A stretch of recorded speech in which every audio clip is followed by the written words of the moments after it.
Monday, December the 16th, 1985. 5:26 p.m. New York City. As the first day of the working week draws to an end, the sounds of semi-automatic gunfire shatter the evening rush hour. Outside a restaurant called Spark Steakhouse, 4 gunmen ambush 2 men getting out of a car. The victims are each hit 6 times. The killers then disappear into the crowd. The crime raises the first of many questions to be investigated by the final report.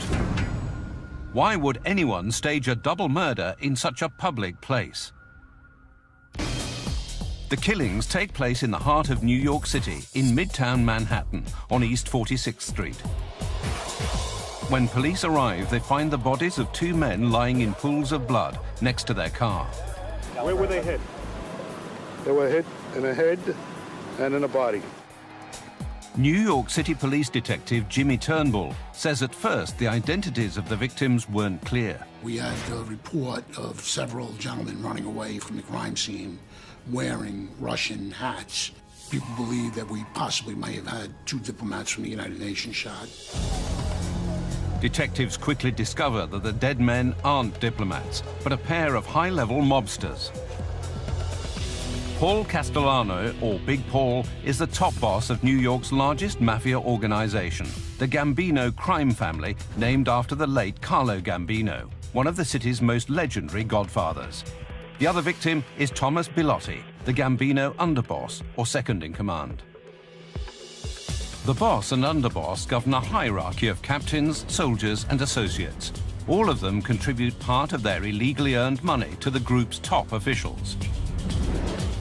New York has 5 powerful mafia families: Gambino, Genovese, Bonanno, Lucchese, and Colombo.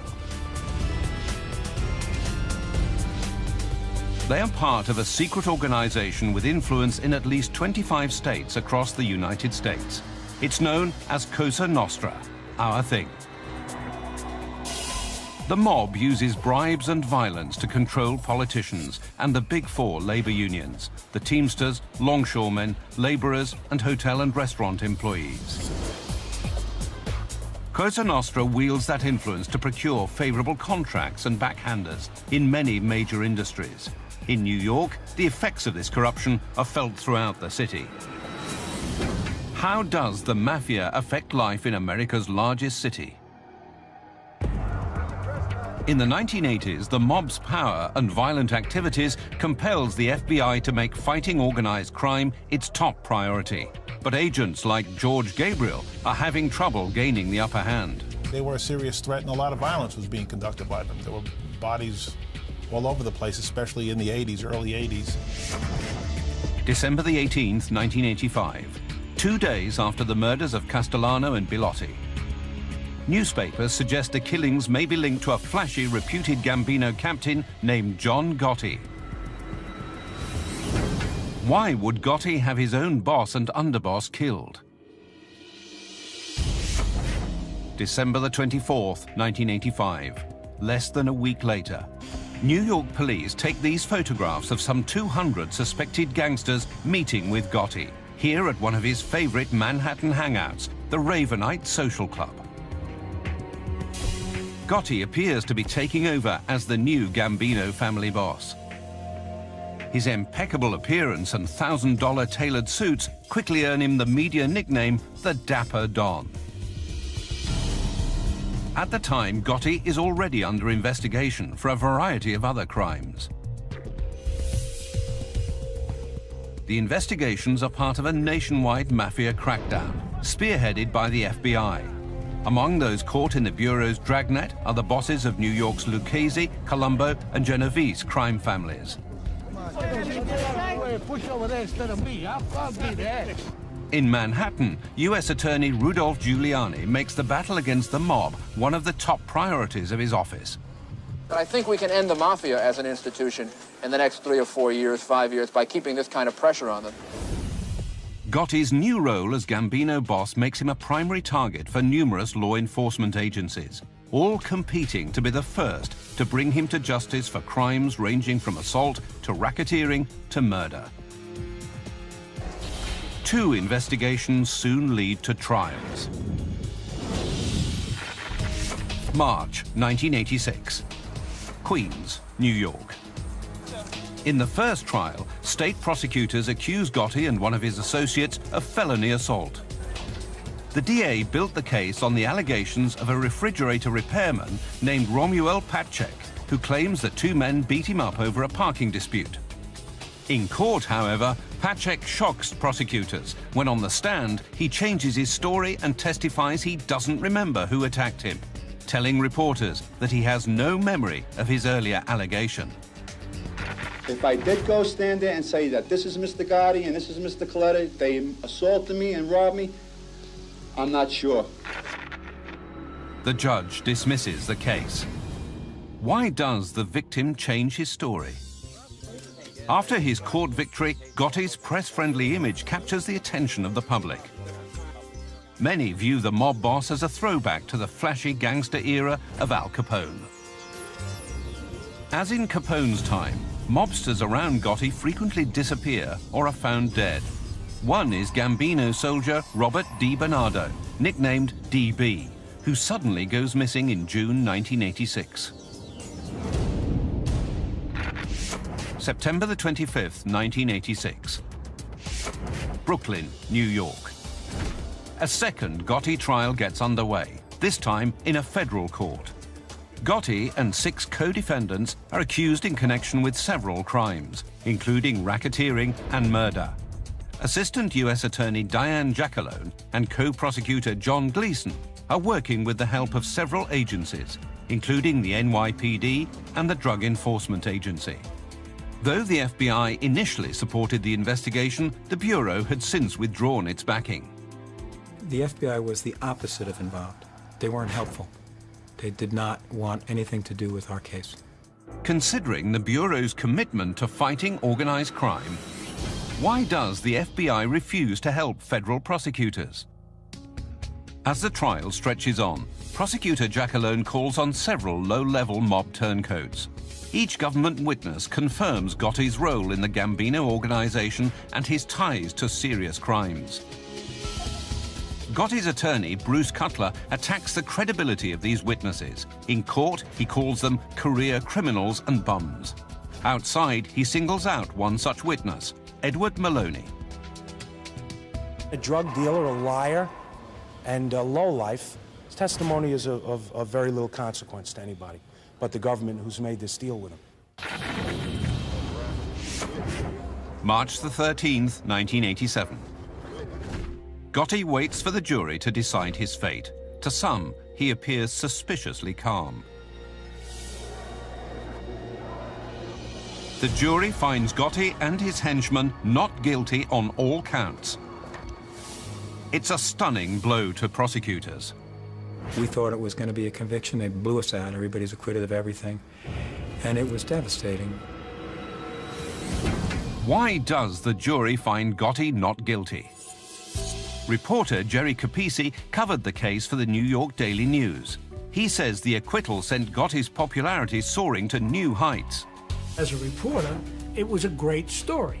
I mean, you had a guy who thumbed his nose at the feds and beat the case.